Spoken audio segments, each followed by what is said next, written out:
Are you watching the PP News Live? Where the events of planet Earth and the secrets of outer space are analyzed like nowhere else.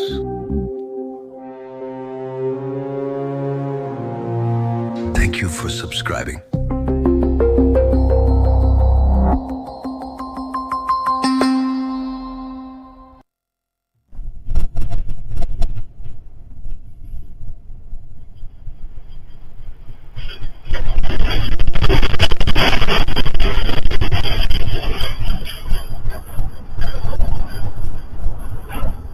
What? How are you? Let's discuss current world events. Well, just a few moments ago, there was an earthquake over in Japan, a 7.6 earthquake that has already triggered a tsunami warning.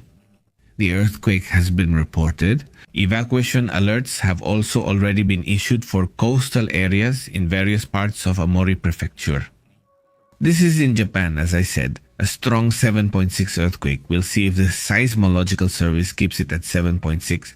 The alert is active right now, and the cameras are pointed at the ocean, waiting for possible waves that could come from the tsunami. Japanese television is already saying that there could be waves of up to 1 to 3 meters in some areas. So those are definitely considerable waves. So stay alert for what might happen in Japan in the next few minutes. We're going to be watching, we're going to be talking, we're going to be analyzing not just what's happening in Japan, but we'll also be discussing other news while we wait to see if the tsunami will arrive or what's going on. No, obviously, but there are already some images being reported, like these security cameras, which show this earthquake. If we go to the United States Geological Survey to the tsunami alerts, the alert is still active at the moment. The alert is still there. The alert is specifically for Japan. There is no alert at the moment for the Pacific, for example, for the United States, Canada, Mexico, or Chile, Ecuador, etc. Not the countries that are on the Pacific side. There is still no alert, but here it is, the 7.6 earthquake.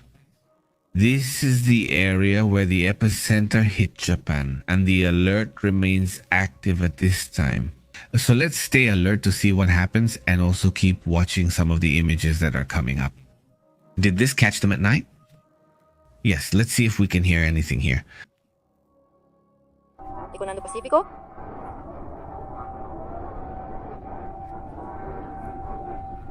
Well, what you hear in the background is the alert. They're warning the population, obviously, about the risks of the tsunami. In this case, it's about the tsunami. They're giving the alert, obviously, that a tsunami is coming and the warning is being issued. That also, well, draws attention there. According to what this person who uploaded the video reports, it was 11 at night, Japan time. No, that's the moment when it happens, right? That's the thing. Here, it's still morning for us, but for them, it's already night. Isn't it obvious that it catches them at home, right? Probably not. So besides, it's not Monday. So, well, that also draws attention.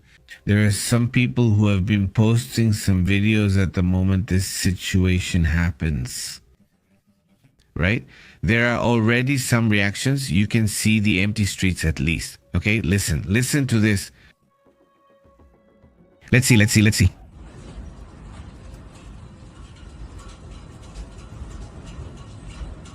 Even the cars stop. Look in the background. They stop. The traffic light is green, but they're just standing there. People stand still, seemingly watching to see what happens. It's not that you can't see the chimera because of the cables above. The cables above are swaying. Here it comes. What is it? What's happening? I don't know. No, here comes the rock. The rock. Wait for the rock. Wait for it.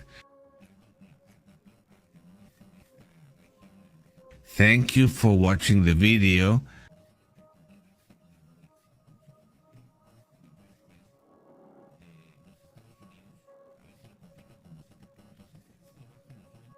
Thank you for watching the video.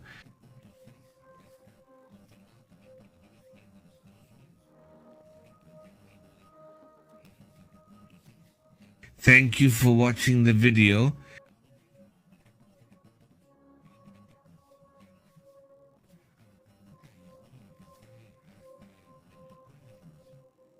Well then, a 7.6 magnitude earthquake struck Japan's northeast coast, triggering a tsunami warning for waves up to 3 meters high.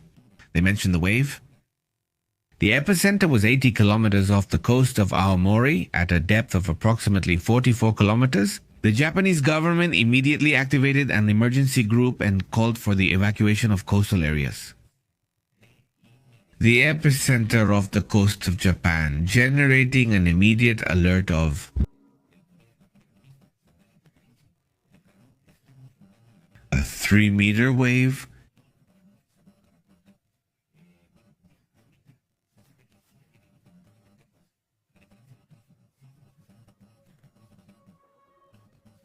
Epicenter kilometers off the coast, generating an immediate alert and calling for evacuation of coastal areas. Epicenter kilometers off the coast, generating an immediate alert and coastal areas.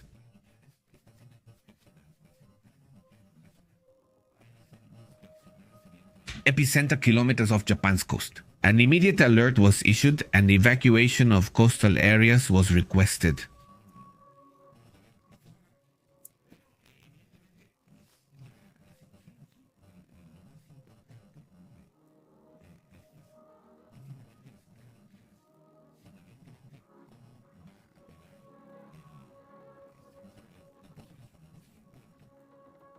Epicenter, immediate coastal areas, epicenter, immediate alert, and requested evacuation of coastal areas, alert, requested evacuation of areas. Epicenter, kilometers, areas. Kilometers from generating requested evacuation of Japan's coastal areas, and alert, epicenter, epicenter. They are right at the epicenter. The earthquake happened here. The first injured are being reported in this area of Hashinoe. Seismic movements have been raising regional alerts in recent days in the Pacific. There has been some activity that I mentioned to you as it has been noteworthy. The volcanic and seismic activity has been important lately, as it has been very active, let's say. According to the reports, the instructions to the population are clear. Evacuate immediately to higher ground and do not return until the order is lifted. The alert is official, according to the government itself. Evacuate coastal or river areas immediately to safer places. The Japan Meteorological Agency warns that they are the ones in charge, the Japanese Meteorological Agency, which is responsible for issuing these kinds of alerts. They also report that within all this warning being given, well, it's a nighttime tsunami. It's a tsunami where right now they're going through the streets to check for possible damage. What is being experienced right now is not just a simple tremor. It's actually a rather strong movement. An earthquake that could even, according to experts, leave a geological scar in that region. We must remember that in 2011, there was that tsunami, that magnitude 9 earthquake. A tsunami that was extremely strong, that brought waves which surpassed the tsunami defenses they had in that area, and that caused damage to the famous Fukushima nuclear plant. They don't mention the part or... The most dangerous factor in this is that there's a time variable. If this isn't addressed in time, if the early evacuation alert isn't reached, then it's a risk.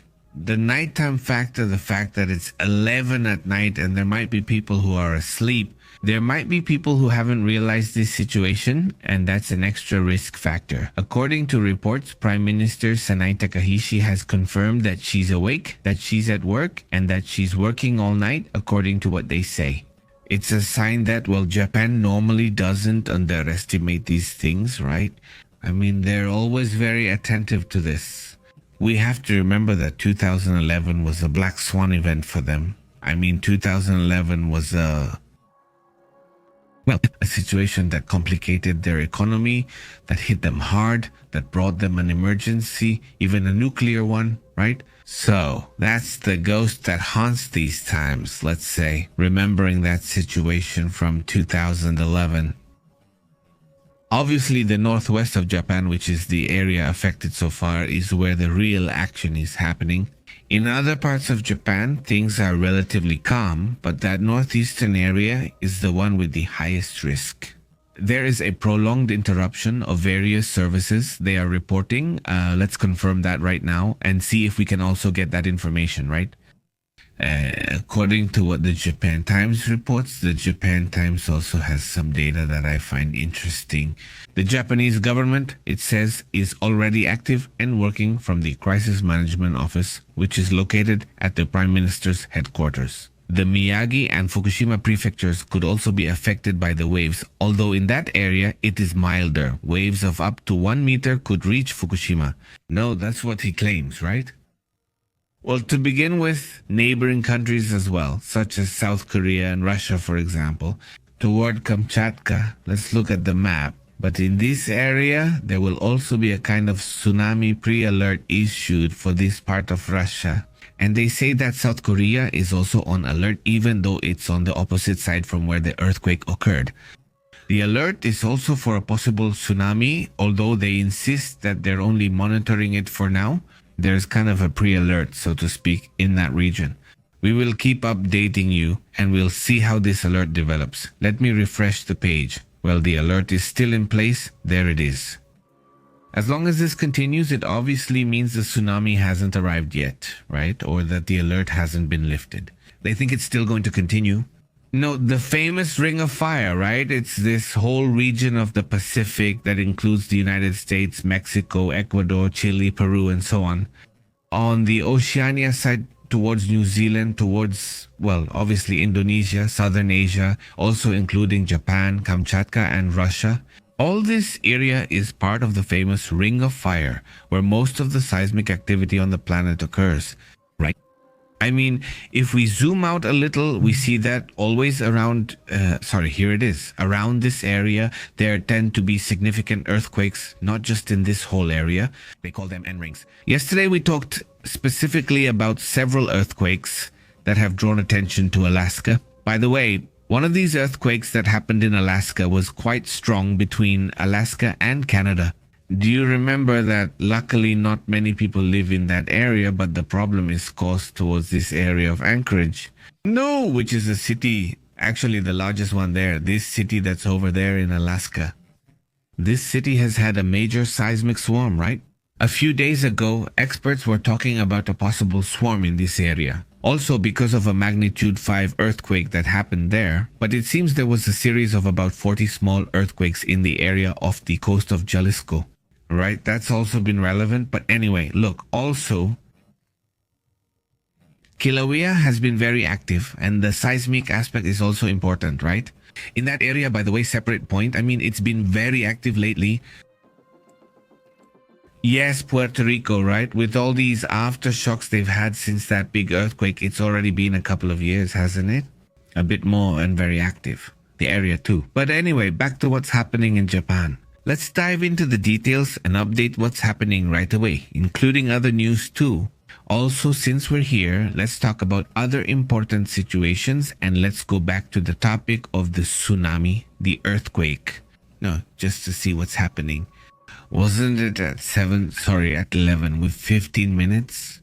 That was the moment when the earthquake happened. It was in the sea, it was offshore, right?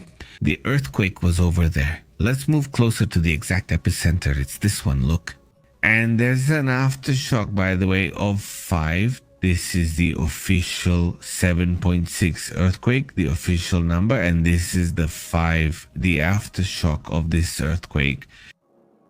This happened at 11:15, right? And this one at. Notice that it practically happened at the same time. Let me check the time. I mean, it's today, December 8th. Is that right? It's the same? The same time, at least the logical reaction of, wait, hold on. No. I already have the time. It's 18 minutes later. This one happens 18 minutes after 8:12. So it's at 11:33 at night. This one is at 11:15, 11:33 at night. Yes, those are the differences, not to say. Yes, that's the interesting part. Now, the port of Mutsu Ogawara and also the port of Urakawa have already detected waves of 40 centimeters. As soon as the earthquake happened, there was a wave that seemed strange to them and they already reported it about 40 centimeters high. It's not a big deal, but it was a tsunami wave, right? They don't know if this is just a first movement. So far, there's no information that the sea is receding, which would also be important, right? If the sea recedes, that's a bad sign, right? Meanwhile, we'll keep reporting details on what's happening.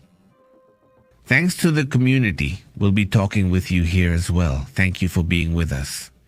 A big greeting and special shout out to Ale Estreita, our moderator today.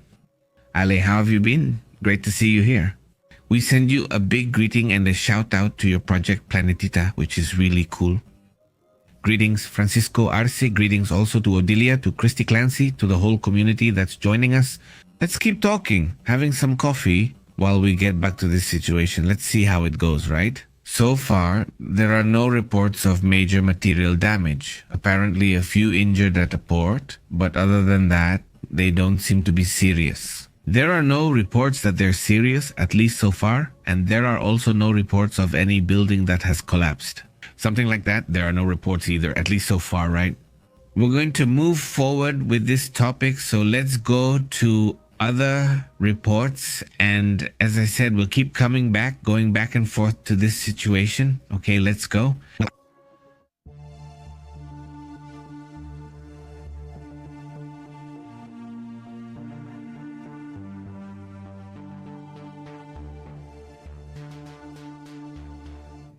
In China, events are unfolding, and nearby in Japan, interesting things are happening as well. But regarding Taiwan, it seems like Sanae Takaishi, the Prime Minister of Japan, is getting involved. It sparked something intense, didn't it? So it woke up the tiger, so to speak, over there in China. No, because the Chinese have been really fierce. No, to such a level that, well, they've not only been aiming at Taiwan, but also at Japan. They say that maybe the first red line has already been crossed. China issues a direct warning not only to Taiwan, but this time to the United States as well. The tension will be new, and China and the United States have been increasingly involved. Look, and that's a good thing. The Secretary of War, Pete Heese here, we put him in the image. Remember the video where he said, relax, we get along with China, no problem. This is not, it's not the plan to strangle them. Didn't he literally say, it's not the plan, no, it's not the plan. We don't get along well, but well, right now China's upset. Beijing responded, demanding the United States not cross the first red line by giving military support to the island. It should be remembered that recently the Pentagon announced a new approval for the sale of weapons from the United States or American companies to Taiwan. These are major arms sales, right? Aren't they? Not just any weapons, not just rifles, but powerful weapons, let's say. Chinese spokesperson Wang Jiankun warned that supporting Taiwanese separatist forces would be viewed as a direct threat to China's security and sovereignty. The White House, on the other hand, sees and reaffirms that it will maintain military superiority in the Indo-Pacific. In other words, they are operating in the Indo-Pacific and say they will deter any attempt at aggression. Amid this competition with China that has been going on for decades, the United States is arming Taipei. This isn't new. The reactions are just getting stronger. This whole area, and we're using the same map with the symbols since we're here, this whole area this area is up to the Philippines, which is the South China Sea, which is this one. There are currently about 100 warships, even without a military exercise. Right now, they're stationed along all those lines, kind of like a string of beads, more or less. And this, well, has drawn attention in these last few days. Besides, it's public. I mean, it's like they turn on the transponder, so it's visible. It's not like they're hiding or anything. It's public, right? I guess it's just a show of force, right? Taiwan, well, in this warning towards, well, in this case, towards the United States. That gets our attention. Let's move to other important topics.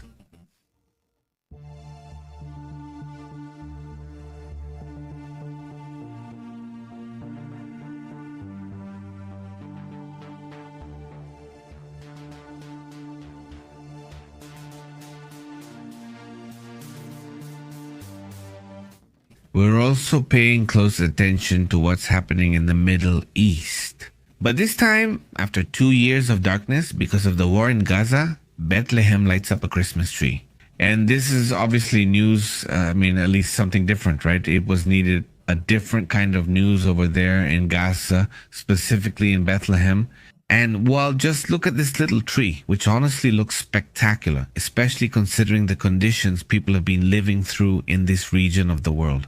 After practically 2 years of war and 2 years of darkness since there was no Christmas tree, right? During this time, there were at least 2 Christmases like this among the ruins and everything that this war has hit so hard.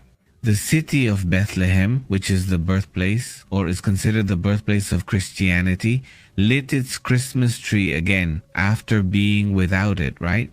According to reports, under heavy rain, Christians participated and even Muslims joined in as well. They gathered in the Pentecostal Square of Seismic, despite it being an event full of emotion, hope, and remembrance, all of this. The event began with a hymn, interestingly enough, and it was a Palestinian hymn. Observe a minute of silence for the victims who died in the war. After that, the gathering continued because of the Christmas theme. Well, all right. According to reports, local businesses are practically paralyzed since there aren't any tourists are still not allowed right now. It would have been incredible if, well, they could already start reopening for tourism. All this is to help them recover, but it's not happening yet and will likely take more time. But they assured, I hope this gives people a bit of hope, that it shows the world we can do other things in the Holy Land besides fighting, a young Christian in the area would have said. And well, that's how it is. People who are there, well, in the face of such a tough conflict like these past 2 years, have been for the area with a little bit of hope, at least. And that's important, at least for me, to share it here with all of you. Another issue that draws attention, where sadly the conflict continues, is between Ukraine and Russia. Currently, the building visible in the background is reportedly under heavy attack by Iranian forces. This building is part of the electrical infrastructure. This building, according to reports, was attacked with 149 unmanned aerial vehicles throughout the region, all over that area to target the electrical infrastructure of that place. According to reports, 149 drones affected this area, most of which were neutralized. But out of the 149, they were neutralized, destroyed in the air. 149, most of them were kamikaze-type drones, a technology of Iranian origin that you already know. Unfortunately, the ones that hit left the building. Earlier in the day, since Sunday, we reported this yesterday, this dam that was also hit over there in Ukraine, a dam where there were no victims. But yes, well, obviously, if the dam collapses or if they leave it damaged, well, when it rains during floods, this dam could be a risk. Obviously, so also, well, that's part of what's happening right now because of those thefts. And well, first of all, let me tell you, well, more images of the 7.6 earthquake are starting to come out. Let's look at this image. I think it's very dark. Obviously, there's a blackout in the areas, according to reports, at least in some places. Listen to this.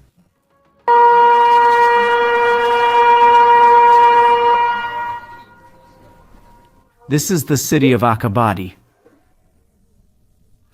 Akabate, the city of Akabate. Well, this was the siren that warns not about the earthquake anymore, but this is a siren that warns about the tsunami. They're telling people who live on the coast that they have to evacuate, go to higher ground. That's what they're asking them to do right now. Well, that's part of what happened.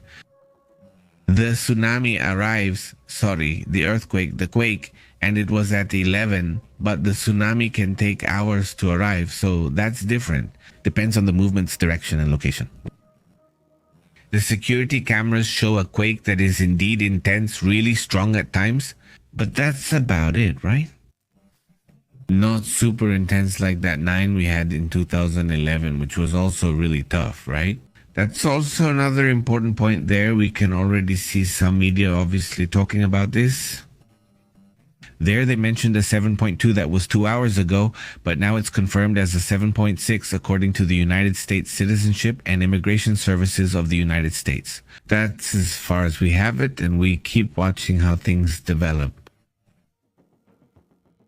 what do they call it? The tsunami threat, which is still active from what we're seeing, at least here in the broadcast. It's 10:24 in the morning Mexico time, Mexico City time. Here it's 10:24 in the morning, and well, the tsunami alert remains active. Apparently, the epicenter of the earthquake was in the sea. 7.6, 32 miles, which is approximately 44 kilometers deep, more or less. At least that was the information. The latest information we have about the depth is 44.1 kilometers. That would be it, right? With the first aftershock, the same one, there hasn't been another aftershock so far. It's not the 7.4. There we see it, 44.1 kilometers deep. And we see this aftershock, right? It's the one with a magnitude of 5 at 44.3 kilometers deep. That would be the aftershock. So far, right? That's also part of what's happening right now. And well, in the meantime, like I said, we're going to be going around between the news, between what's happening worldwide in terms of information. And we'll be going back and forth, also with the comments, which I'll be very happy to read. Greetings to Panterita, Marilyn, and Wilkoff. What woke me up even more was the horn from the washing machine, refrigerator, mattress, and batteries. I know, right? That one's tough, isn't it? When they wake you up, it's not easy, it's really tough. That's what it is. Hello, how are you, Wilkoff and Caribou? Very good. Roblox, Francisco Arce, to the whole community. Caribe says, thank you, how are you? Alia Estreta, a big greeting, very good, to the whole community that is already subscribed, that is already here. Blanca Barcelo, how have you been? Who's already subscribed? Thanks so much. Now let's move on to other important topics. Good morning to those who are just arriving. Odilia, how are you? We're just waiting with him, right? We're going to wait a while to see if we can report live at the moment of the tsunami, if it happens. There's a first wave of about 40 centimeters in 2 ports, but it's not confirmed if this was the entire tsunami, yet it's still unknown. The alert remains in effect for this entire northeastern part of Japan. No, mainly this area and this other area, which are the ones facing the tsunami. No, there is already a pre-alert in this area of Russia and in this area, over here on this side, in Korea. No, in Korea, there's also a pre-alert over there. According to what they're saying, there could also be some problem in that area. But let's move on to other topics.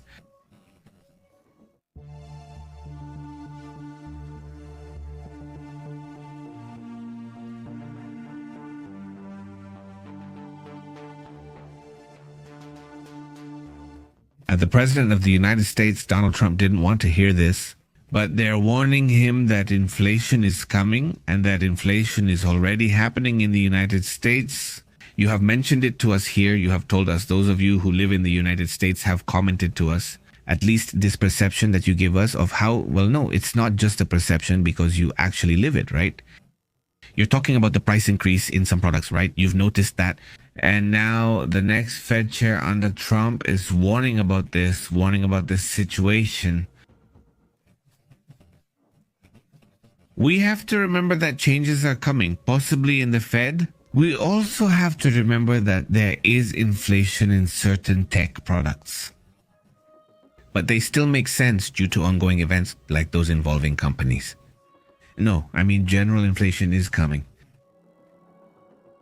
The possible appointment of Kevin Hansen as chairman of the Federal Reserve by Donald Trump has raised alarms among economists. Because, well, they say that, first of all, there could be an institutional loss. Justin Wolf, a well-known economist, also warns that the move could replicate the Turkish model where monetary policy is subordinated to the executive branch. If you lose the independence of the Fed, then companies no longer have confidence in the economy. Yes. And this is where a problem can arise.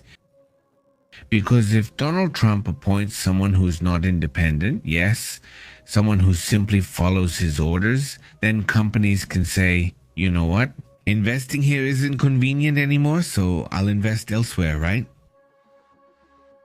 The White House is currently denying the possibility of responding to any official announcement.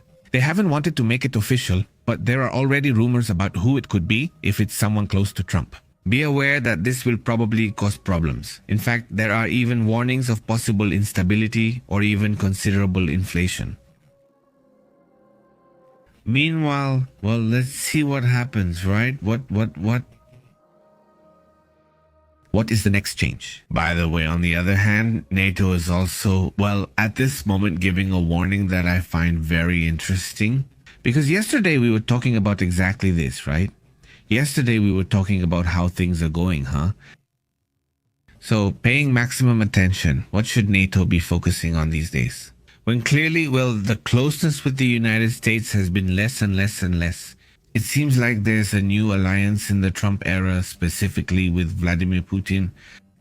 And this has generated a series of comments, even distrust, although later they have denied it. But that's how the boss has been all week. The British Navy warns NATO's naval dominance in the Atlantic is already at risk. Why? Because they're deploying throughout the Baltic Sea. They're deploying submarines. They're also deploying in the North Sea. And well, this area, which is basically the heart of NATO, coming from St. Petersburg, they are small submarines. They're not those big submarines that Russia sometimes shows. They're relatively small submarines. Not many people go there. It's just that there is an impressive number of them. Sweden has already complained that at least once a week they run into one of these submarines on their coasts. One of these submarines every week. Russians all over this area also. They claim it's because of the increasing deployment of Russian ships and submarines. In the past 2 years, the United Kingdom saw a 30% rise in Russian activity near its waters. General Sir Win Jenkins warned, "We're holding on, but not for long." He emphasizes that the most worrying thing about this Russian submarine activity is that they are practically invisible. The spy ship Lantar, for example, and other naval assets have been intercepted on several occasions, catching them by surprise. Off the coast of France and off the coast of the United Kingdom. When they hadn't even realized it, I mean, it's not like they saw them coming, they don't know how long they'd been there. Moscow will intensify efforts to boost submarine capabilities. They haven't focused on large aircraft carriers. In fact, right now they don't have a single aircraft carrier, not even one that's operational.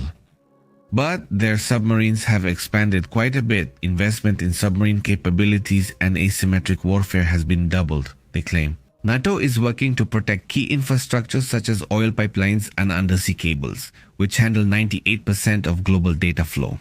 Now, the war isn't on the sea, it's under the sea, because that's where the oil pipelines are, that's where the undersea cables are, that's where 98% of internet traffic flows. Imagine at a given moment, if a conflict arises, you're left without energy and without data, without information. Cut, and in a moment you have a pretty serious problem on your hands. Also, that's one of the things that has really bothered people about Elon Musk's Starlink project. I'm talking about Russia and China. The project has really upset them. Because basically it gives you internet access anywhere, right? I mean, that's why it's multiplied. Even though it's illegal to buy Starlink antennas in Iran, they've multiplied, and a lot of antennas have been sold there, even though the government doesn't allow them. So the use of Starlink has spread throughout this area, and that also shows how, well, a company can make an impact, in this case, Starlink. But there will be others that will be selling this satellite internet that won't depend on undersea cables anymore, but simply, well, I send you the signal. They're very low satellites, super low satellites, but they allow you to have it, and there are so many of them. There are so many of them that you don't feel like it's a slow signal. You can even play video games and you won't feel much delay. I mean, it's almost immediate, basically immediate, right? For those who have tried it, you know what I mean? Well, that's how things are. In this topic, we're not going to keep going back and forth to the tsunami issue and all that situation. But let me tell you that right now there's a meeting taking place with Macron. Starmer, Prime Minister of the United Kingdom, and Volodymyr Zelensky are meeting with European allies in London. After Trump questions him about why he is taking so long to respond to his peace plan, a peace plan that is favorable basically to Russian interests, The Ukrainian President Volodymyr Zelensky arrived in London today, Monday, to meet with European allies and try to negotiate with them and with the United States about this possible peace agreement, which would be great if both sides come to an agreement and end up at a lose-lose or win-win point, right? However you want to see it, but isn't it a bit too one-sided, this proposal he made? These points are, as some Republicans in the United States said, basically Putin's wish list, right? I mean, how is it possible that someone would want to make a deal like this? Let's go. We'll be right back. What's happening in Japan? Let's discuss it.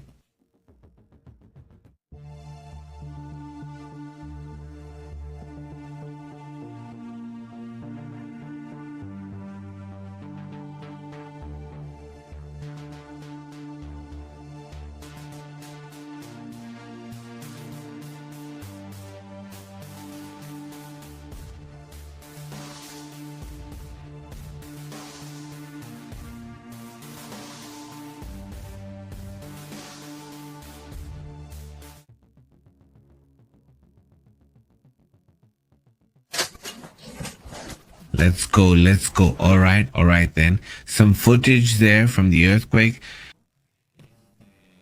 According to reports, a Japanese user on Twitter from Hokkaido shared this video of the earthquake that struck Japan. Judging by the time on the screen, it was recorded right when the earthquake was at its strongest. The person says that it felt very long, meaning it lasted a long time and everything was shaking, everything was swaying. Supposedly not. Well, that's part of what they're reporting there. The good thing is that waves have already been observed. They're already being seen. They're small, luckily, but they're there. Look, these are the waves that have been observed at this moment.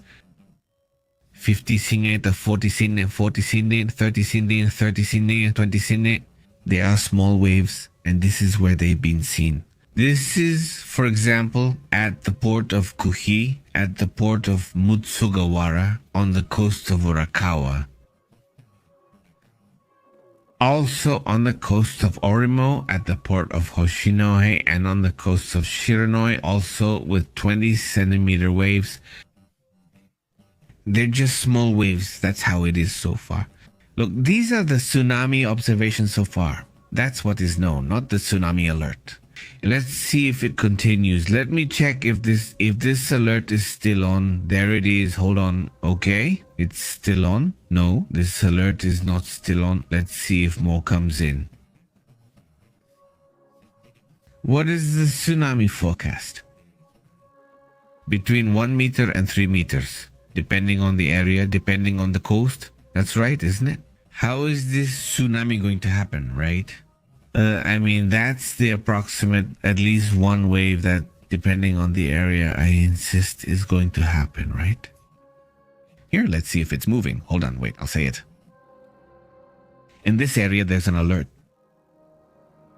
And it's expected that in this area, the waves will arrive. No, for example, here, more in this area, far from where the epicenter was. Wait a moment. Here, the wave was 30 to 40 centimeters, with reports saying it could reach 30 centimeters to 1 meter. It's farther away here in a higher risk area. These two areas, these two little pieces, are where there's the highest probability of a tsunami. A little bigger here. Well, it already reached, but just some smaller waves, right? So that's also something I consider important, not just what's happening over there in Japan. Let's go into more detail, right? What's changing regarding the earthquake? Let's check for any damage. It's still too early to know what happened, although information in Japan usually comes out very quickly. It is reported that there are still some blackouts and there are still cancellations of public transportation that are ongoing, obviously without moving. And look, here's the latest update already. Let's go with that. According to the tsunami warning, the waves could reach up to 3 meters. The epicenter was located approximately off the coast of Aomori, about 80 kilometers away. Thousands of people have already been evacuated, and the Japanese government has activated the emergency task force. No irregularities have been confirmed at the nuclear plants. That is, so far there are none. They confirm there are no irregularities at the nuclear plants. That's very good news. basically after Atlas. Let's see what time it is over there in Japan. And a few hours have already passed, but it's good that they confirmed it so quickly. I mean, that's really great, right? Japan time. Let's see. Let's check the time in Japan. How is it over there? It's 1:40, 11, 12, 1. It's already been 2 hours and 40 minutes and it's confirmed. That's great news. Officials confirm there are no leaks, alerts, or issues at the nuclear plants. So far, if the tsunami does arrive, it's expected to be a relatively small one. At least that's what is expected, right? This earthquake also happened in the same region, in the same area where the 2011 earthquake occurred. This obviously did cause concern, especially because it brings back memories of that big earthquake that happened. But well, sooner or later, earthquakes happen there, right? The Pacific Tsunami Warning Center warns that dangerous waves could reach up to 1,000 kilometers from the epicenter. So look, with that we get an idea of where the waves could hit. Let's see. Let's go to the map to see how far the waves could reach. It's this area, look, 1,000 kilometers, so we can get an idea of where this earthquake happened, which is here in this area. 1,000 kilometers would be approximately, I'm going to zoom out a bit to estimate where 1,000 kilometers are. 1,000 kilometers would be, for example, Kamchatka, yes, it would be more or less in the risk range. Kamchatka, I don't know, although I know that Korea is on alert right now, but I don't know if the tsunami is a problem because it's on the other side of Japan. But, well, it's also within the range. I mean, actually, all of Japan is basically under the range of a dangerous tsunami. I mean, in terms of risk, he says, some areas have already been confirmed to have received their tsunami, according to the Japan Meteorological Agency spokesperson, urging the population to evacuate to higher areas and stay away from the coasts until further notice. So, some have already received that small tsunami we just saw, which is very mild, right? But still, well, they say we have to be ready for that, right? This is the image, right? This is what we were looking at a little while ago. We're going to leave the image up. There it is, complete. Look, there it is, perfect, great. All right. Meanwhile, we're still paying attention to the comments. Let's see who's here while we're looking at this and other reports as well, obviously. How have you been? And the little star? He says, yes, he's chatting over there. Awesome. He says, sorry if I bother you. I just wanted to subscribe. How have you been? I finished the greetings. Wilkov, how have you been? Hello, Panterita. Very good, Marcela. How are you, Leonardo? Hello, how have you all been? It says the depth is 44.1 kilometers. Probability of there not being a tsunami. Well, a tsunami could happen. The alert is there. No, the alert is public. But you're right that it's not very, it's not very shallow, right? That's important too, he says. I think there will only be small waves, he says. I hope there's no tsunami, but there it is, right? That's, let's say, the little tsunamis. We're not going to say there aren't any. No, there are tsunamis, yes, but they're really small, right? He says. The Japanese Meteorological Agency says, yes, there are tsunamis, but they're small, right? I mean, at least these are the ones that are reaching here, right? The Pacific Tsunami Warning Center says that dangerous waves can reach up to 1,000 kilometers from the epicenter, affecting areas of Russia, according to the report. No, so well, there it is. In the meantime, they don't want to take any chances, I imagine, and that's why they're asking for the evacuation, right? That's at least the logic they have there, right? The Japanese, I imagine, because of their experiences, it's better not to take any chances. But it does sound more like it's not going to be very, very serious. It doesn't sound like the situation is going to be that bad. Even though the earthquake, well, of course, the earthquake is strong. Not like Paternita says. The depth was notable. Not too much, but significant, right? 44 kilometers, 0.1 as well. The aftershock was also 44.3. The 5 magnitude earthquake and its aftershock were both small, right? That's interesting too. Let's move on for now and check back later for updates. If there aren't any, we'll discuss other important topics.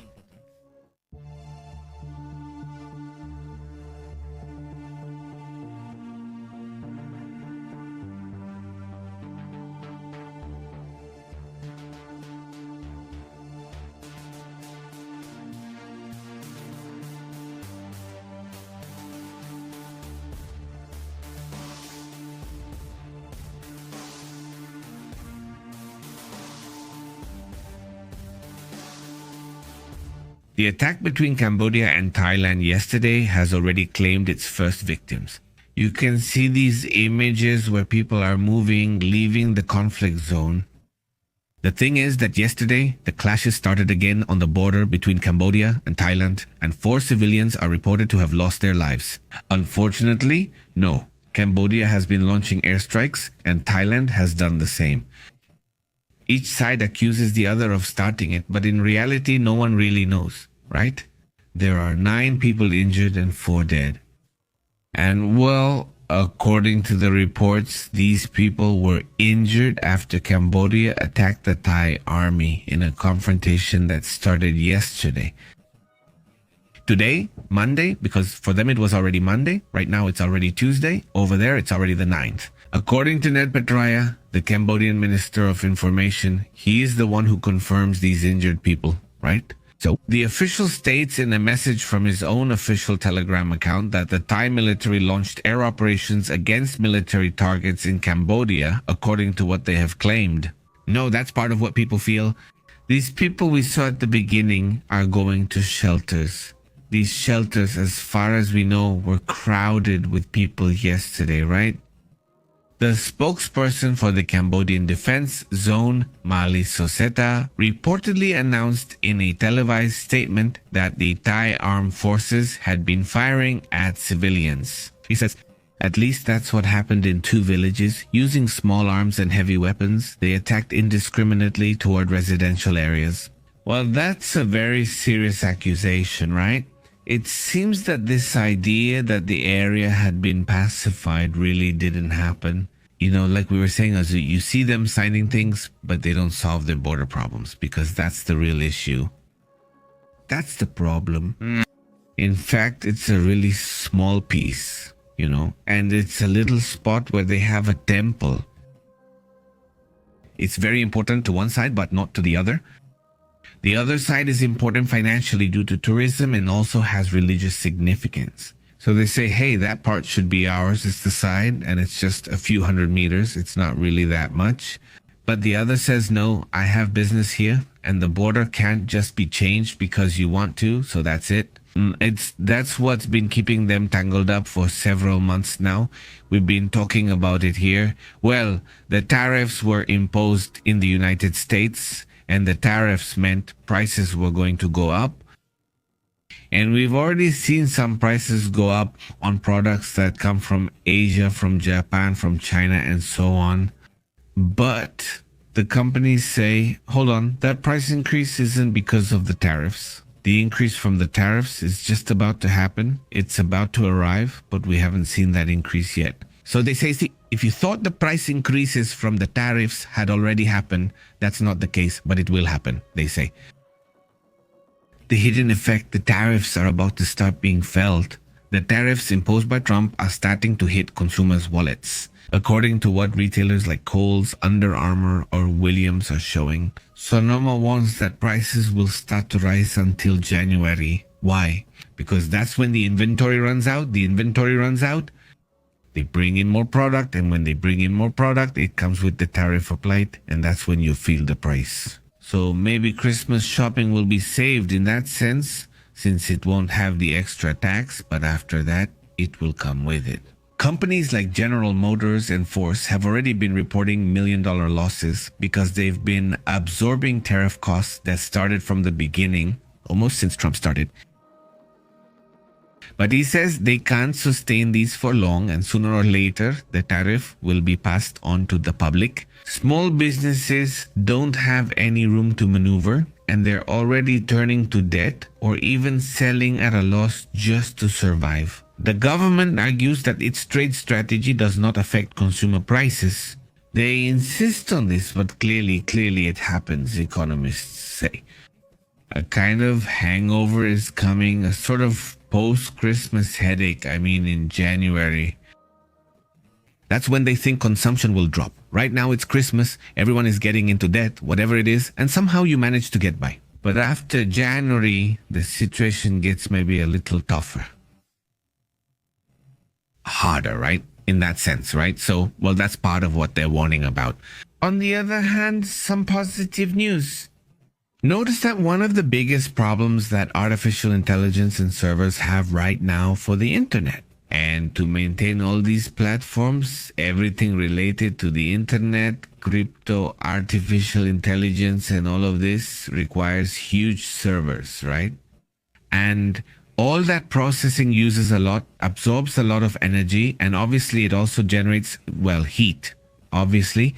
So all that energy and all that heat that's being generated right now is going to start being used. In Finland, the digital sector would be proposing, well, the project is already starting.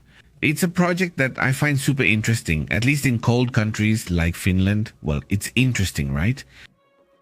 The residual heat from data centers has become the concrete solution that cold countries like Finland, specifically Helsinki, are facing, in which they are seeking to decarbonize urban heating. Operators like Telia or Equinix already channel 90% of the heat generated by their servers into the city's heating network. This is benefiting at least 20,000 homes in the area. This system uses an advanced network called district heating. Industrial heat pumps are used to raise the temperature up to 90 degrees. To then raise it to that level, they distribute it efficiently, let's say, throughout the whole city, so you can have heating in different areas, right? This system, he says, is a way to use heat that already exists in the servers, but distributed to these places, right? That lowers the electricity cost for this area and the use of different forms of heating, right? So, well, it's super interesting, honestly, this topic, right? And, well, on the other hand, it's also good. Let's see if we can see this image here. There it is. That's what we're looking at, right? Soldiers from the 1st Royal Thai Army are said to have used an anti-material rifle to destroy the Golden Horse Monument, an emblem honoring the 3rd Support Division of the Royal Cambodian Army located in Palhinpetcon on the border between Thailand and Cambodia. There was the horse. There we see the little horse, a symbolic little horse for them. And well, those on the other side, the ones from Thailand, let's say, have destroyed it, right? This is inside Cambodia, but right next to the border. That's how a not very interesting symbol disappears, that's all. I mean, that's fine. Well, that's the dispute going on there. Let's move on to our topics.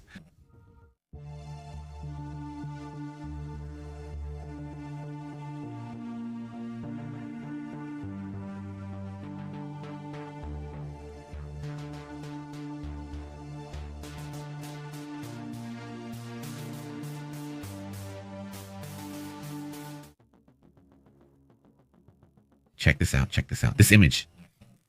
The truth is, it's surprising.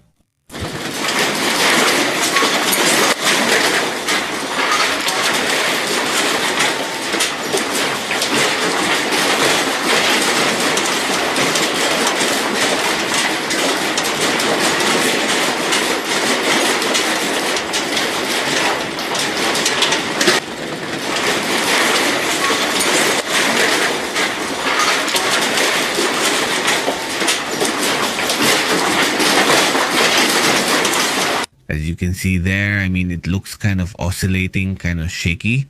A little bit of everything. You can see a little bit of everything. At least that's the feeling I get. I don't know, friends who've had experiences with different earthquakes. Let's see how they feel about it. But anyway, that's the moment.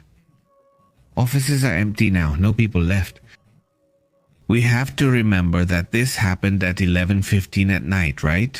Most of the offices were already closed according to reports. This is the exact moment of the earthquake, he says. At that moment, the 7.6 hit the city of Hachinohe, captured at the Hachinohe branch in Aomori. Well, this is part of it. That's Hashin Broadcasting, right? That's the company, and that's the area where this happened. Well, if it's not a news channel, and they had this little camera and they managed to capture this image. Honestly, the activity is really surprising. Let's see if they've already lifted the alert. If they've already lifted the tsunami alert. No, the alert is still on.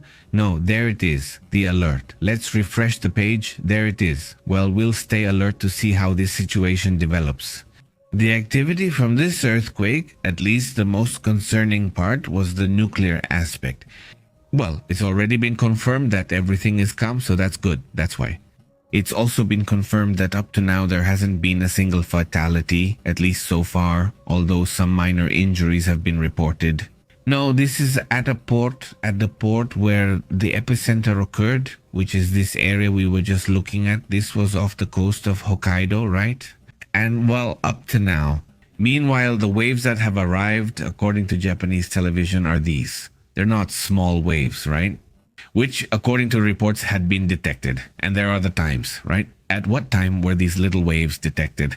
Well, as the Japanese meteorologist said, these are waves that are already the first little tsunamis arriving. No, that's the thing, right? That's the issue. And we'll leave the image showing how this situation is. No, obviously, if there's any issue, at least I think it's important. About the tsunami, at least they've been evacuated, right? I mean, it wouldn't be, as they say, well, there wouldn't be so much risk anymore, right? In theory, no, because supposedly people have already been evacuated by now. Not all the northeastern coast of Japan would have been evacuated, not towards this area. This area would have been evacuated, both the coast and the ports, since they had to move to higher ground. No, that's what would have happened. What else is known? Which is it? Are there more facts? Well, a man in the city of Tohoku was also injured when his car fell into a hole after the earthquake hit. It's unclear if the hole was caused by the earthquake or if it was there for another reason. We just don't know. But let's say he has some injuries and it doesn't say that his life is at risk. But yes, there's another injured person, so that adds up, you know. This was from reports where several people were injured, for example, in a hotel.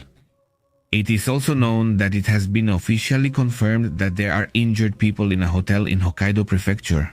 Yes, no further details are specified, nor the number either. No, the Prime Minister does not say the following. Now we have something else to offer you from the Prime Minister, says the report. The statement advises people in danger zones to evacuate as soon as possible. The warning continues, saying that there may even be more danger for people after the tsunami. That said, it's not clear to me why he says, even after the tsunami, later waves can grow larger. Look how interesting, he says. According to what the Japan Meteorological Agency reports, the first, second, and third waves could increase in size. Therefore, it is recommended to pay close attention to tsunami information and not leave safe places until the alert is lifted. Just look at that. These small waves don't mean it's over. There could be a bigger or even third larger wave. Everyone in the central Pacific coastal area of Hokkaido, the Pacific coastal area of Aomori Prefecture, and Iwate Prefecture, where a tsunami alert has been issued. Please evacuate immediately to safe places on high ground or evacuation buildings. According to what they're saying, what I'm telling you was published 18 minutes ago, okay? So this is the most recent information available, right? They gave this report 18 minutes ago, so the alert is still ongoing. The problem continues. No, it hasn't ended yet, right? He says in a press conference that's being held in Tokyo, the Japan Meteorological Agency said some areas have already been hit by a tsunami. Some areas have already been hit by a tsunami and others are expected to be affected, according to the official, around between 1 and 3 in the morning approximately. That's the time frame in which some activity could occur. So there's still a little while left before I imagine it gets cancelled. Not now because it's almost 2 in the morning. People at risk are being told to evacuate to higher ground. Well, it's always the same, right? You know, right?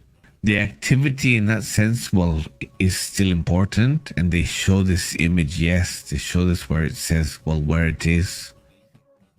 Like the biggest alerts, the earthquake was here and the alerts are for these areas. There are the 3 prefectures they have where the minor tsunami landed. It's not even there. It's in the southernmost part, further down, over there near Trigate and a little further down. This area at least is how I understand it so far. I don't know if there's any other area that has already confirmed small tsunamis, but the area with the greatest reach would be this one, which so far doesn't seem to have arrived yet, right? So, well, that's also part of what an earthquake is. It's already at the earthquake level, but luckily with little damage so far, mostly because of the level of preparation, I imagine, right? In the end, no, because it is, well, not that important. A separate, highly seismic area that's also very wealthy and extremely cautious, right? If the Japanese have one trait, it's caution, yet they've still faced surprises, right? 2011 was one of them, but I imagine they keep preparing constantly. Without this, well, if I say learning from the past, that's what I mean. Let's read some comments, then move on to other important news. How have you been, Raul Caribel? Hello, how are you? Says Wilco. I'm concerned about the Miyagi family's house in Okinawa. Were they there? I can't recall. If so, and in fiction, right? I imagine that in reality, well, it doesn't exist. How have you been? Thanks so much for joining us this week.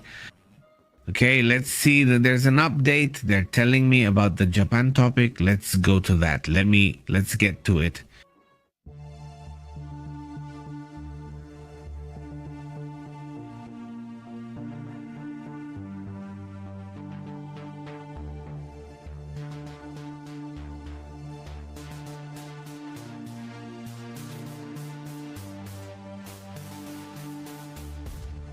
Well, there's an update on what's happening with the tsunami.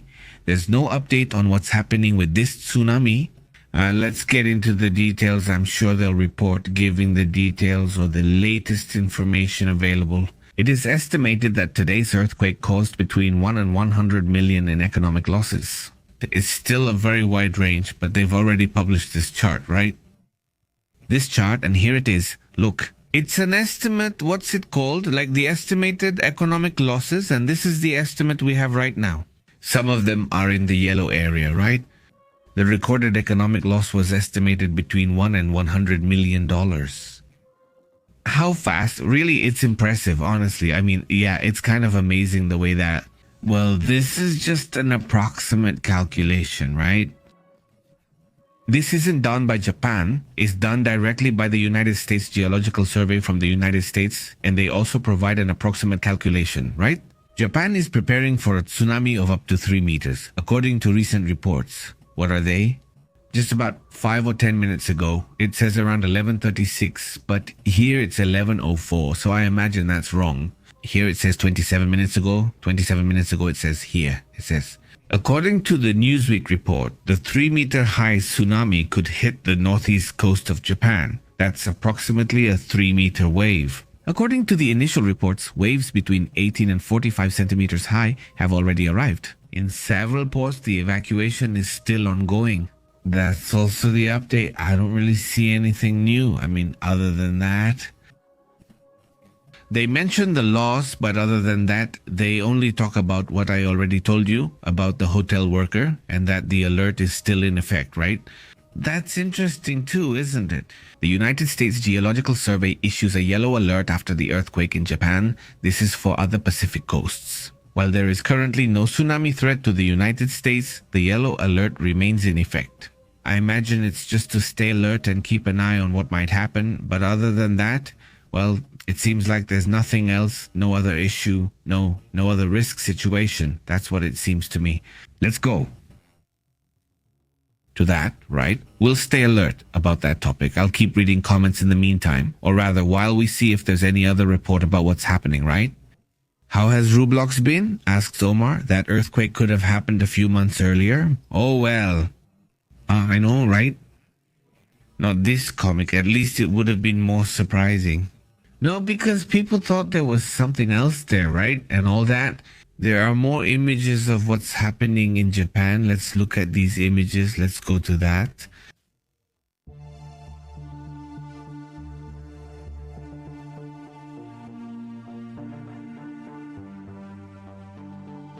A fire is being reported in Japan. It's not yet known if it's related to the earthquake. Obviously, it could be because accidents happen and a gas connection or something like that can break and cause a fire. But right now, a fire is being reported near a nursing school. Not in the school, but near a nursing school. According to reports, a possible connection with the earthquake is being investigated, but it hasn't been confirmed. This is happening right now over there in Aomori, in the city of Aomori in Japan. There's also this other image. It's just another angle, that's all. It's another angle of, what's it called, of the fire. The ambulances are already there, the firefighters too. I mean, everyone is already taking action. There it is, look, there's the fire, I insist. It's not known if it's related to the 7.6 earthquake with the tsunami alert, he says. Emergency teams and firefighters are currently at the scene fighting the flames. There they are. Look at the people trying to put it out, not the firefighters. That's also important. There's another image. There's a third image. Let me show you. It's this moment. This is a camera, a closed circuit television. It's a camera. Let's see if we can see it here. Hold on a moment. Let's rewind it. That's the moment of the earthquake, right?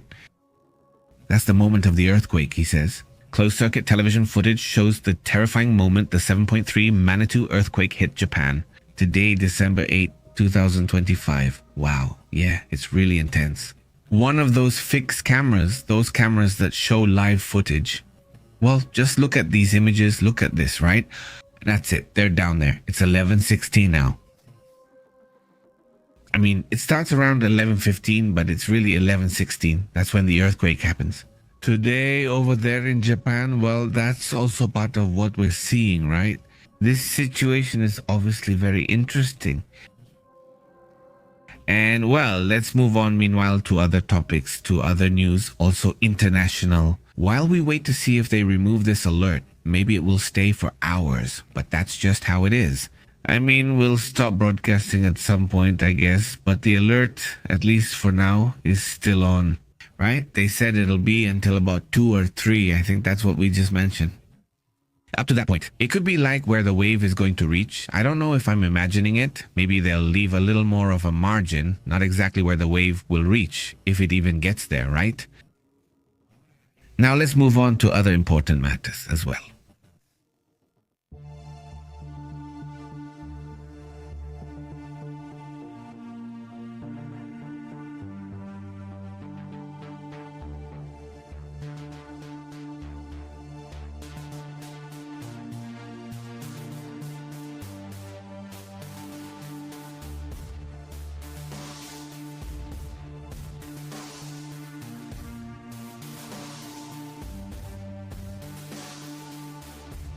Well, what's going on with the Venezuela issue? There are several interesting reactions. Note that Cuba is responding to events between the United States and Venezuela.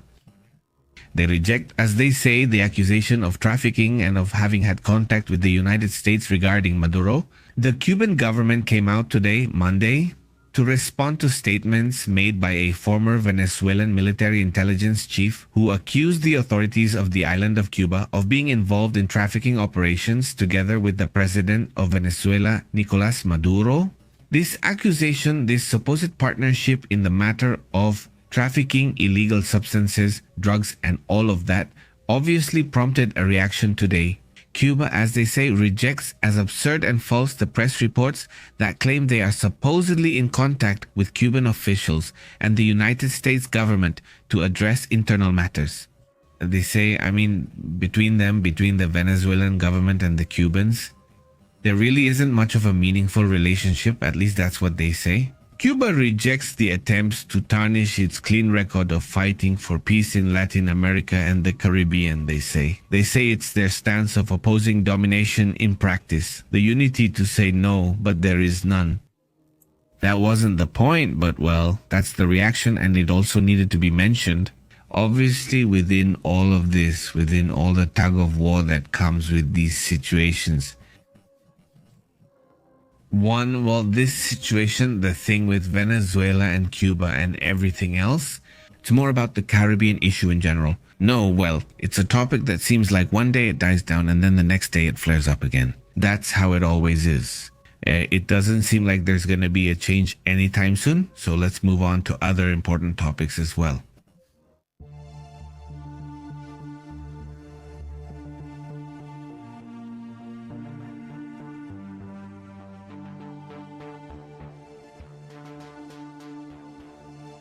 Well, right now they're already talking about what's happening there in the Caribbean. The attack in the Caribbean, the one that happened on September 2nd, was one of the very first attacks on these boats. It keeps getting Pete, the Secretary of War, in trouble due to a series of illegal acts. According to various sources reported by the New York Times, they claim that 2 people were still alive, they raised their voices and were shot. Do you remember that now this image has even been presented in Congress at the Capitol behind closed doors? Obviously. Supposedly, the image will be made public soon. The Pentagon's Manual on the Laws of War defines castaways as people who need assistance and care. In other words, according to what the Pentagon's Laws of War establish, it says that anyone who is in a shipwreck situation, like these 2 guys who were there in this boat with no chance of being rescued, right? They had no clothes after the explosion stripped them, but they weren't actually asking for help, he says. They must refrain from any hostile act. For that reason, killing castaways is considered under Pentagon rules as a committed war crime. Well, not against these guys now. So be careful with that matter, because those are their own rules. Not even the United Nations' or anyone else's. No, they're the rules they themselves have. So obviously that's also going to bring huge problems to this person. Right? Are they going to go after Admiral Frank Bradley? Are they going to go after Pete Hegseth, who is supposed to have given the order, even though now they say he didn't? First they said yes, now they say no, claiming the Admiral gave the order, not him, and it was the Admiral's decision. Is the Admiral being sacrificed possibly for the boss, not for Pete Hegseth, Secretary of Defense or Secretary of War? Because that's what it's called now, not the... What's that institution called? No. Let's move on to other topics.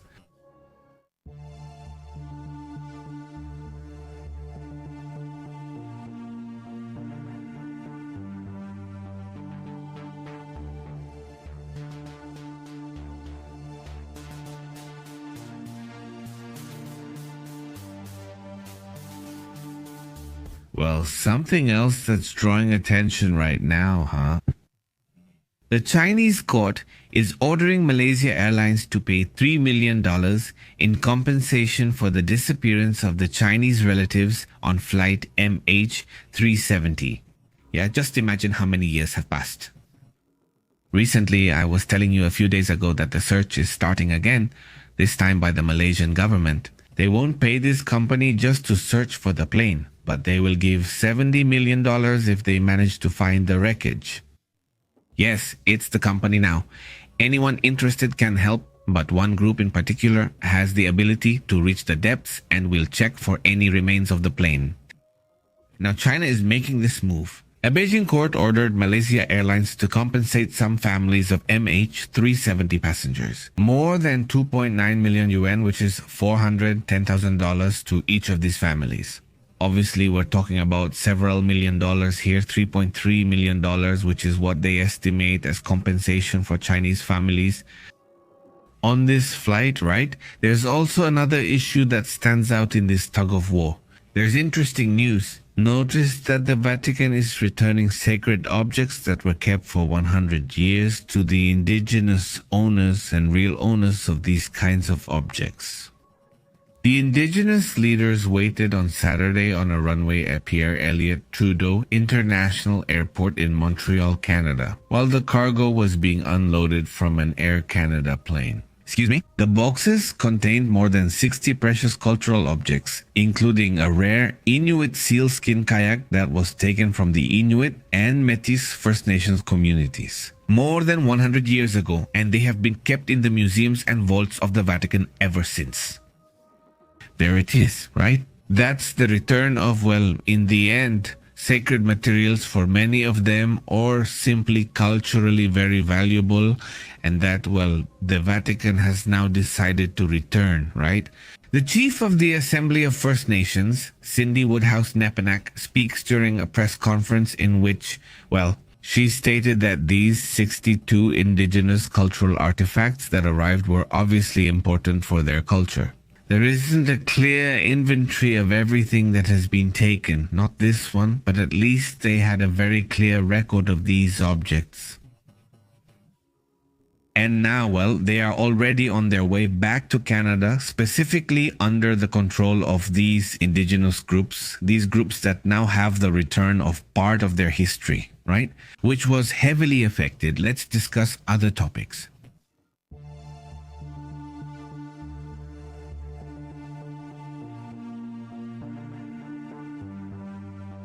In other matters, the president, or rather the president of the European Council, warns that they should not interfere in European affairs, referring to the United States. Obviously, and well, in the last few days, right? The new strategy, clearly the new United States national security strategy, is a radical change in relations with Europe. Just the other day, I told you how the Prime Minister of Poland was saying to them, hey, we have always been partners. We had the same enemies. But suggesting things have really changed between them, right? Europe is freaking out. The truth is, they kind of don't know what to do with Trump, do they? For the same reason with China, they used to restrict China a lot, saying, we have business with the United States. Now, it's like you say, well, then I'll just go ahead and do a lot of business with China, since on the other side, they're turning their backs on me. I mean, what do I do, right? The president of the European Council of National Leaders, Antonio Costa, warns that the Trump administration, against interference in these matters, he warns against this interference. Since they say, well, that security strategy, so to speak, is obviously affecting relations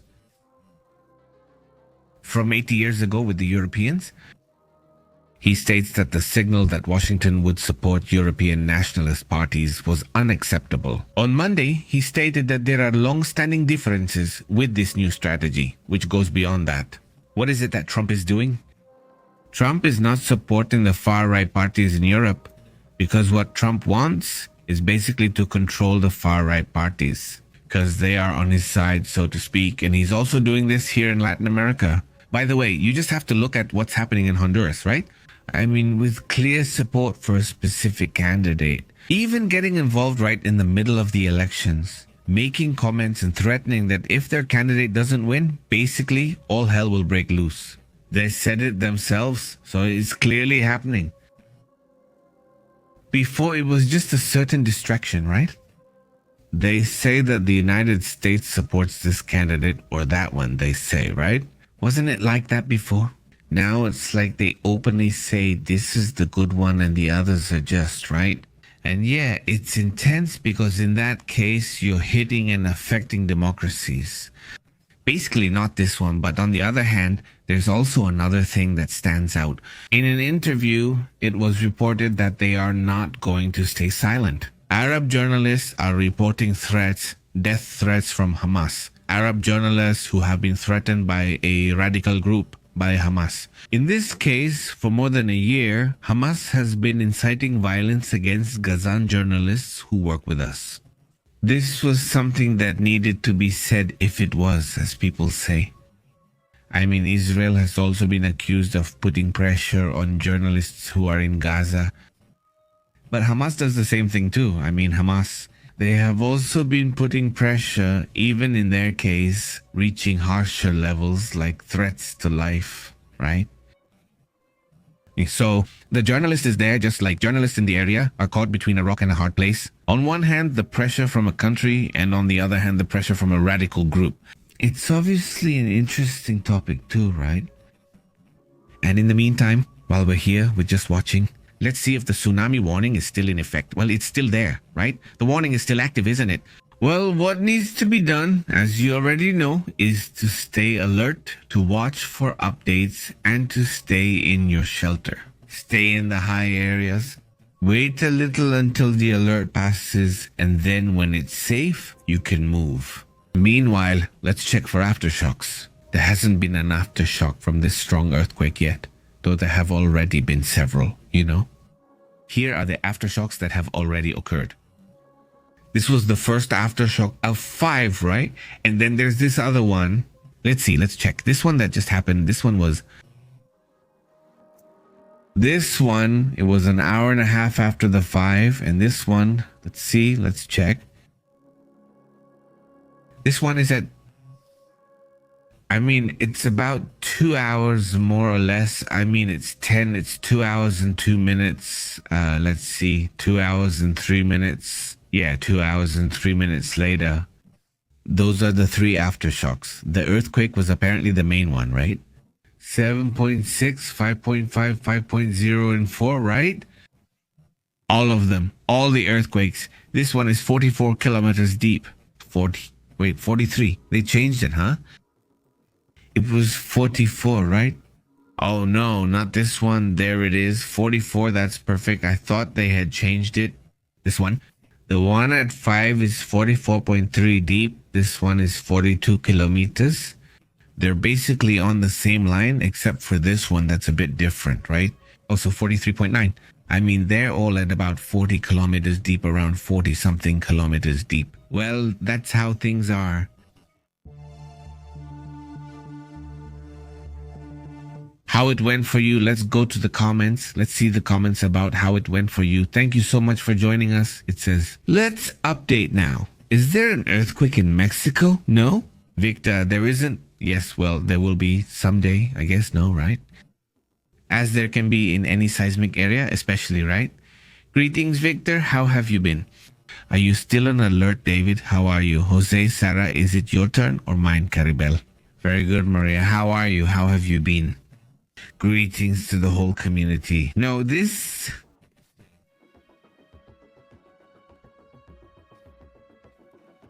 Here's the thing. It depends, and what Yale says isn't always true. Aren't there people who do use the word earthquake when it's a strong tremor?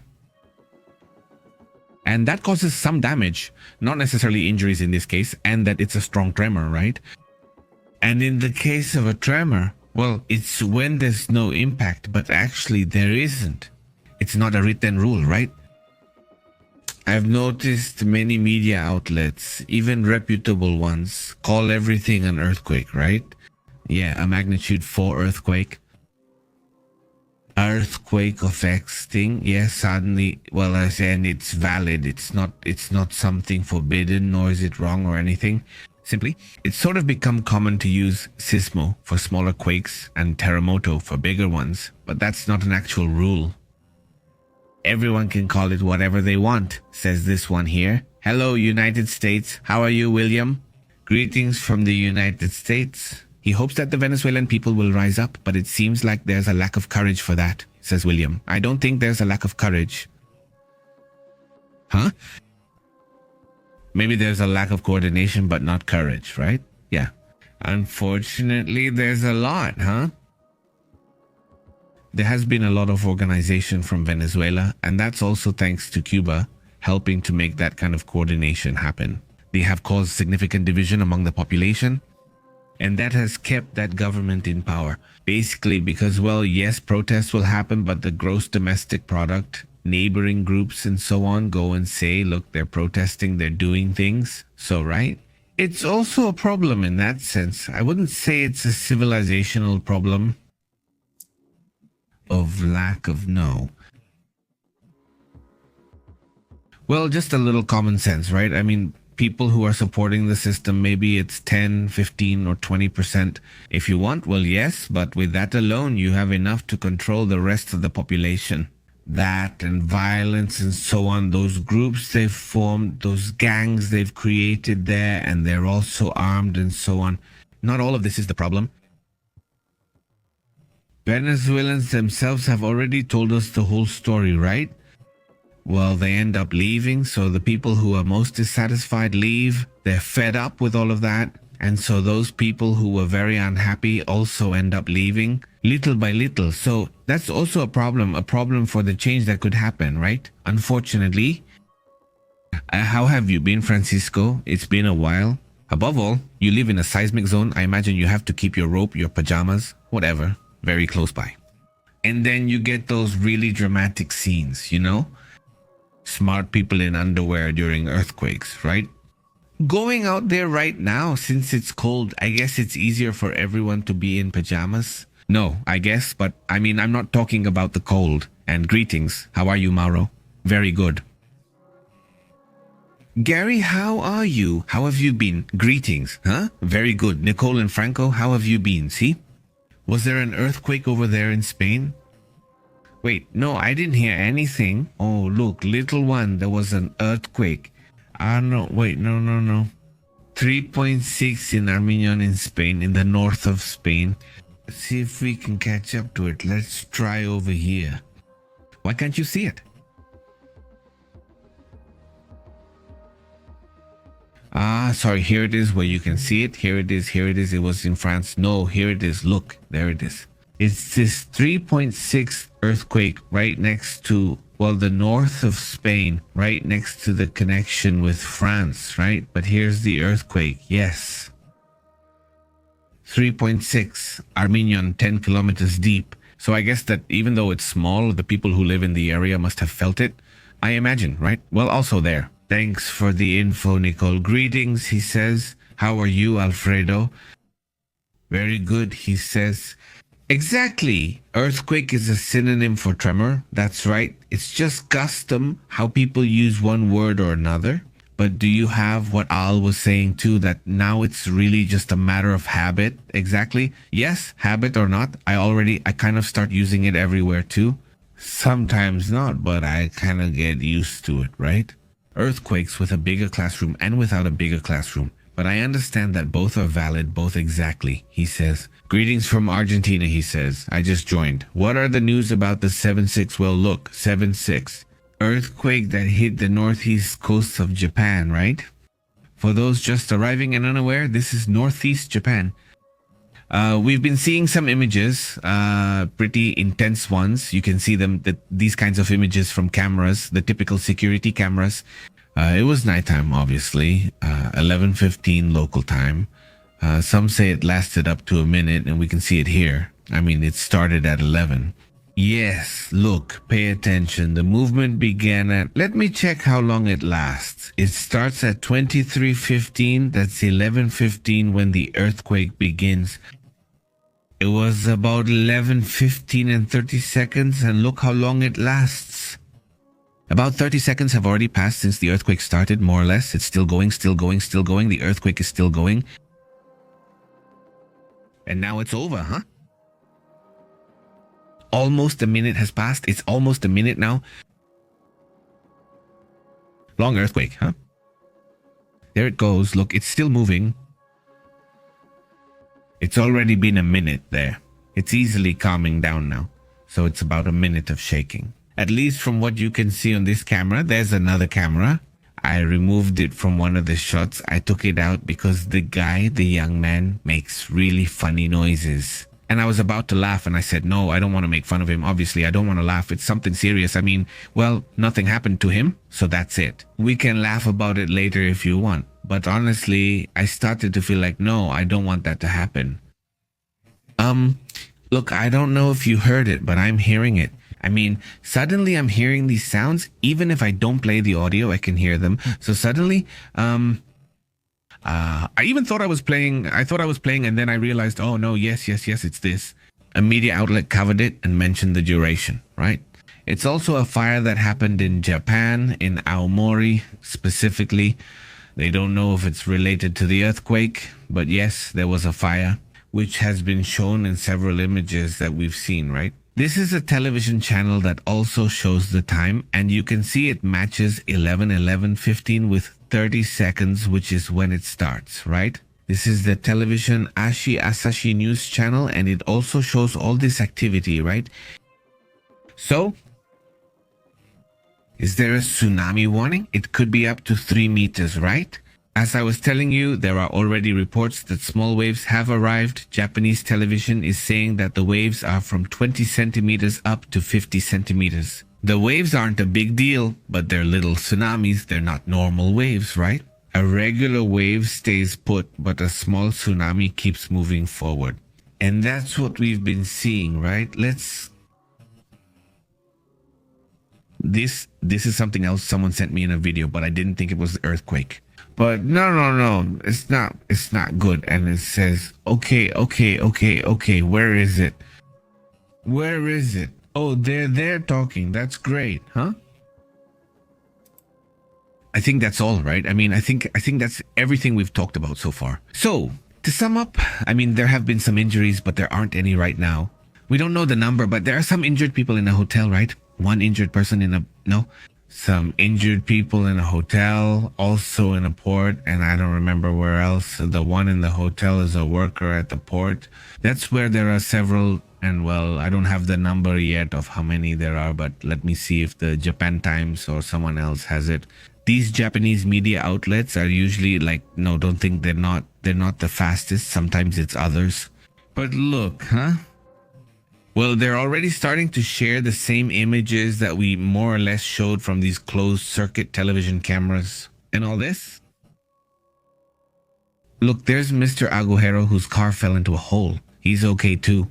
Minor injuries? No, it says his injuries are not life-threatening, so he's calm. That's the thing, right? It's a car, so I think he lost control. It says he fell into a hole, but doesn't say if the earthquake caused it. Or what, right? Huh? Not television. Let's check the Japan Times for updates. Ah, wow. One of their pages crashed. Okay. I'll put it here, but their page just crashed. And it's really strange to me, to the Japan Times. At least for me, it shows an error. No, it's not there, huh? Let me see if it's just the article that went down or if the whole site is down. Honestly, just give me a moment. Yeah, it was just that. It was the note that fell. Many people are watching it since that's where updates are posted. The site still works, but updates appear in the article. Everything crashed for them. I imagine it was because of too many views there. People are just there watching, and it ended up crashing, right? But it's already back up. It's there. Look at it. No, it's not. The update is there, but I don't see anything new. Here it is. We already know where the wave was exactly. The 50 centimeter one is the biggest that has arrived so far. We already know where it was. It's in Urakawa. Let's see where Urakawa is right now. And that way, we have a clearer idea of whether it was within the area that had the alert or not. Yes, it's this one. Yes, this is it. Well, that's what he was saying. The alert report is that it doesn't. They should wait, as there could be 3 waves. A first, then a bigger one, and a third, even larger wave. So until the alert is lifted, it's here. Until the alert is lifted, they're told not to return. I mean, it's interesting to learn about this too, because you might think, oh, the wave has passed. There's no problem anymore. You can go back, right? At least there in Japan, they tell them there could be a second, bigger one, and a third, even bigger one. So, well, this is the area where the first 50 centimeter tsunami wave hit. It doesn't sound like much, really. Usually there's not much risk with that. But remember that these are waves that move forward, not ones that just stay in place. Like a typical wave that moves forward and then back. No, it's a wave that moves forward possibly a few hundred meters. Suddenly, it depends on the coast and what it's like, but sometimes they can move forward a little bit. In low-lying areas, they can cause minor flooding and pull you along, right? They move you, don't they? If you're off balance or in the middle, it might move you or knock something over. No, they're not serious problems, but let's call them that. It throws at you trash, debris, everything the sea and the coast bring, it throws it all in, right? So that's what, at least up until now, you can see, right? This wave happened in Urakawa, or fell, right? This happened in the areas here. 1 hour later, look, here's the time as well. I already have it at 12:21. That is 1 hour and 6 minutes later, 1 hour and 6 minutes later. Already on Tuesday, because, well, at 11 at night, it was already Tuesday. December 9th, right? Yes, December 9th, yes. So this one too, and this one too. Another 50 centimeter wave also occurred in Kuji, Iwate Prefecture at 12:10. It arrived about 11 minutes before this first one. I'm telling you, another one arrived, another wave. According to the Japan Meteorological Agency, the seismic intensity recorded is 6 on the Japanese scale. No, that's also the 7.6 in their record, since it was a seismic scale of 6. The Chief Cabinet Secretary Minoru Kihara confirmed that the government is gathering information about possible victims and material damage. The government is currently setting up a crisis management office at the office of Prime Minister Sanai Takahashi in response to the earthquake. Following the instructions of the Prime Minister, we are mobilizing all resources to assess the damage, carry out search and rescue operations if necessary, and implement emergency relief measures in case of disaster. Under the policy of prioritizing human life, said the main government spokesperson during a press conference there in Japan, reported by the Japan Times. At this moment, approximately 900 households in the Hokkaido and Tokushu regions are without electricity due to the earthquake, according to Hokkaido Electric Power and also according to the Tohoku Electric Power Company. Huh? The same spokesperson also says that no anomalies have been reported at the Hagashidori nuclear plant, which is the closest to the epicenter at that Hagashidori nuclear plant. In Amori Prefecture, they have no problems, and the Onagawa nuclear plant also has no problems, which is also near the area. In Miyagi Prefecture, Miyagi, look, like I was saying just now, who was it that was talking about Miyagi? Well, there it is. Look, Miyagi Prefecture, check it out, it hit them there too. Well, but the nuclear plants are fine. According to what the nuclear regulators say, there are no anomalies reported at the plant. Neither at Tomari. According to Japan's report, no. So, well, that's the report. 3 nuclear plants in the area are all fine, it says. 2 F-2 fighter jets based at the Hokakuri Air Base of the Air Self-Defense Force. And Seahawk, 60 patrol helicopter based at the Onigato Naval Base of the Maritime Self-Defense Force, and 2 F-35 fighter jets based in the Misawa area of the Air Self-Defense Force are currently gathering information. That's crazy, huh? They're really going wild with the planes, with war jets. Basically an F-2, 2 F-2S, and F-35. And the helicopter I mentioned is scanning the area to see if they spot any risk from the air. How interesting, huh? That's really interesting. I haven't had the chance to see fighter jets operating for that purpose. Well, that's what they're reporting right now. It went down due to the speed. You can see it's a bit faster. All the possible problems that might be happening, but well, there it is, right? That's also part of what's being updated right now. Fukushima is close by the way, but so far there are no reports of any problems with that plant either. I'll keep reading here, he says. Oh, they're over here now on this side. The chat says, how is it? Thank you very much. Greetings, Melanie. Very good, huh? He says. Sapporo is strong. We won with the Teiyos. What is Sapporo? What is it? He says, that sounds familiar. How have you been? Greetings. Yes, that's what they're talking about. Yes, I can see it. In Japan, yes, I can see it. Baba, yes, no. Well, I already saw that it's not going to be where they were updating. No, it wasn't letting me see. Now it is letting me see, but yeah, well, everyone is there. We're all watching there, right? He says, how are you, Miguel?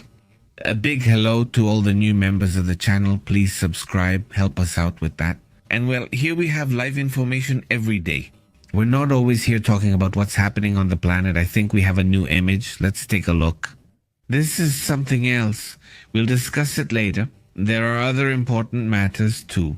And what's this? Is this also about the same thing or not? Impressive Canyon, huh? Look, we can see it over here. That's it. Here it is. Look, thousands of Decidios are gathered there. Well, they say they've returned to Turkey. What? These Syrians moved to Europe during the Civil War, and now, well, are these thousands of Syrians gathered in? Oh, that's in Berlin. And are they celebrating the fall of the Assad regime? Look at the number of refugees. Yes, many have returned to Syria, but many haven't, right? I mean, another good number haven't done so, right? Well, obviously, I imagine that many of them won't want to return to Syria, right? Because many of them have even had their children there in Germany and in other places, right? So, well, that's something that stands out as well. Today, later, we'll see what information is available about the anniversary celebration of Assad's regime fall. Who else is around here, huh?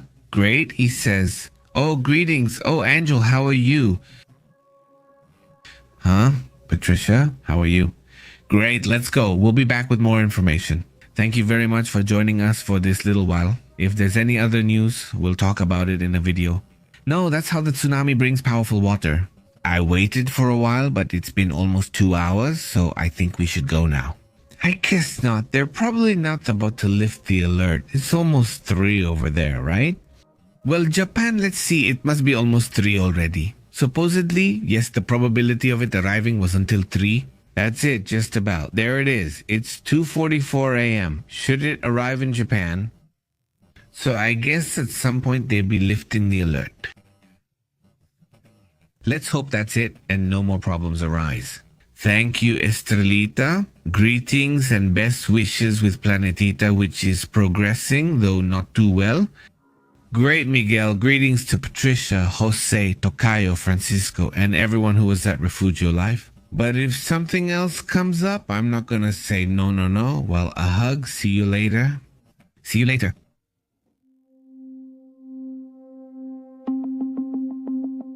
Thanks for watching PP Live. See you soon. Where the events of planet Earth and the secrets of outer space are analyzed like nowhere else. Thank you for subscribing.